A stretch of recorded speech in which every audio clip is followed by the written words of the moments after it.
How do we know all that information we know about the past? Today's lesson is how we know.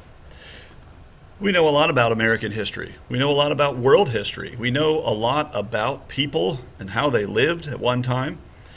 But long after a time period has happened, well, how do we still know what people lived like or how they experienced life? We're going to look here for a few minutes at 3 ways we know about America's or any nation's past. There are 3 of these. On your note sheet, you'll see there's a letter A, there's a B, and later on down the page there's a C. These are 3 important ways we know about the past. Pretty much everything we know fits into one of these 3 categories. We'll also look at some examples of each.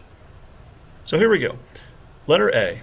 One way we know about the past is by the stories people tell. We love to talk about ourselves. We are our most favorite subject. Sociologists will tell us that the words we use the most in a day's time are the words I and me. It's easy to tell stories. You've done it already today, I'm sure. You've told your friends things that you did last night or last week or whatever. So we know a lot about the past by the stories people tell. Good news is, it's easy, it's simple, we do it all the time. Bad news about stories is they don't tend to be very reliable. Our stories tend to change over time. We forget parts, we add parts to what really happened. So while our stories are very useful as a source of knowledge about our past, we don't trust them a whole lot.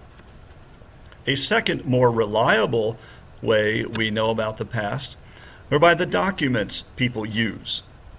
Documents can include any kind of written or electronic source that can tell us something about our past. There are plenty of examples. I'm going to help you out with a couple, and then I expect you to fill out the rest on your sheet. You can give examples of very specific documents, like the Declaration of Independence. That's a specific American document that serves a specific purpose. It declares our independence. July 4th, 1776 is the day we use as our Independence Day in America. Some examples of documents in a general sense could include a book. A book can be a record of our past. You have a textbook, you have all kinds of things that tell us how people once lived, that record events and things, and we can use those as a source of history. Right now, I'd like you to use some other examples.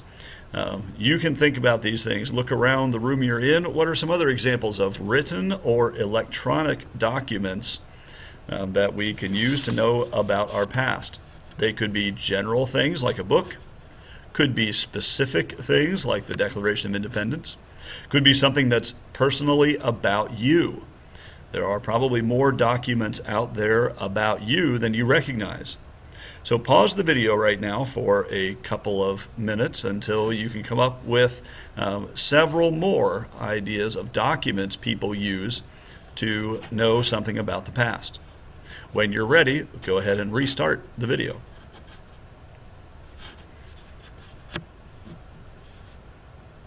Now that you have restarted the video, I hope you have a list of 10 things there, 10 types of documents that people can use to know about the past. We tend to believe our documents more than our stories. We mentioned a minute ago, stories tend to change over time. Sometimes they become unreliable. Documents stay the same. If you have a book that has the story of World War II, for example, the words on those pages will not change like the words in a story you tell might change. So that's a good thing about documents.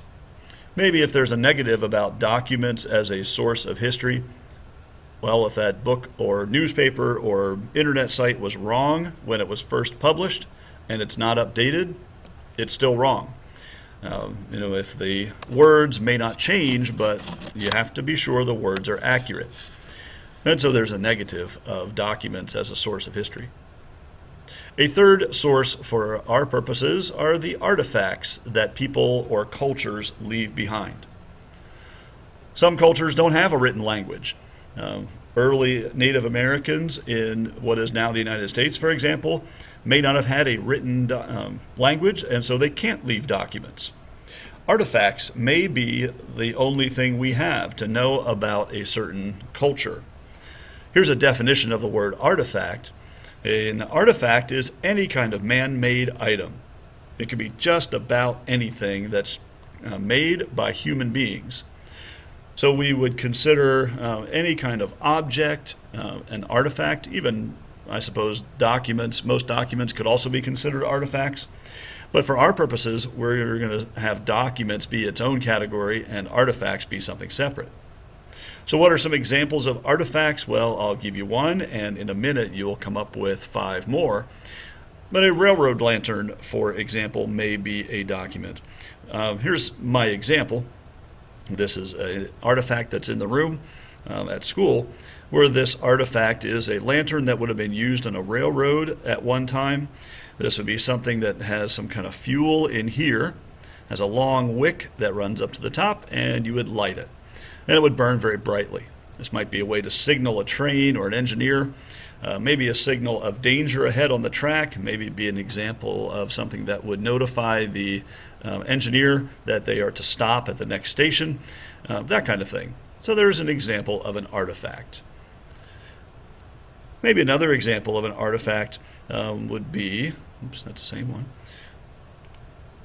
There's an artifact or a document, probably could work as both things. This is a picture of some of my mother's relatives who ran a grocery store in Decatur, Illinois. And so here are some of the family members posing for some publicity pictures for their store. And this is a document or an artifact, either one. It's a man-made item. Here's the same 4 family members behind the counter of the deli, and you can see some of the store.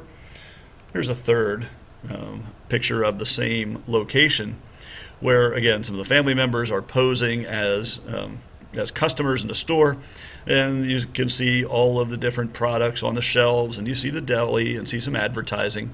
See the name of the store, the Farrar Brothers Quality Produce. Fresh Daily, it says. Those are some examples of some artifacts, and some artifacts that may also be documents in a way. Well, right now, go ahead and write down several examples of other things that can be artifacts. When you're ready, restart the video and we'll finish our point.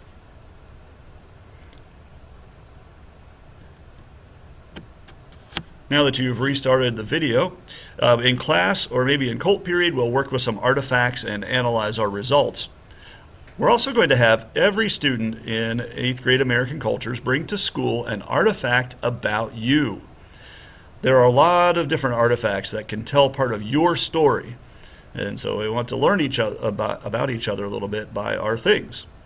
Here are some instructions for that personal artifact homework assignment. You're going to bring to class an artifact that tells part of your story. When you bring that to class, you will share orally with at least some people what your artifact is. Everybody will write about that artifact a little bit, and maybe you'll share your artifact with the entire class. Here are some hints for completing this assignment.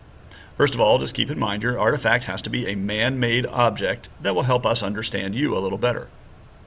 Your artifact must be specifically about you or your family. I'm going to be sure to get permission from your parents before bringing an artifact that might be valuable or breakable. It's okay to bring a picture of your artifact if it's something that you think would be a great idea to bring, but somebody at home doesn't want you to do that. Like always, be sure your artifact is school appropriate.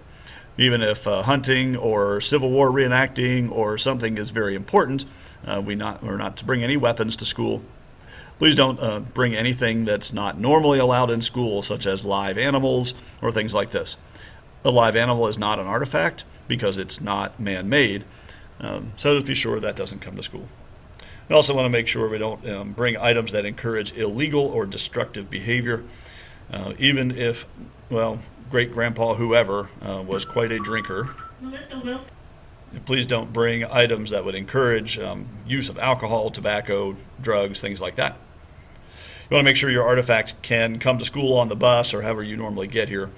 We would like you to not bring something so big that it's going to be uncomfortable for other people. And finally, on occasion, I've had kids never take their artifacts home.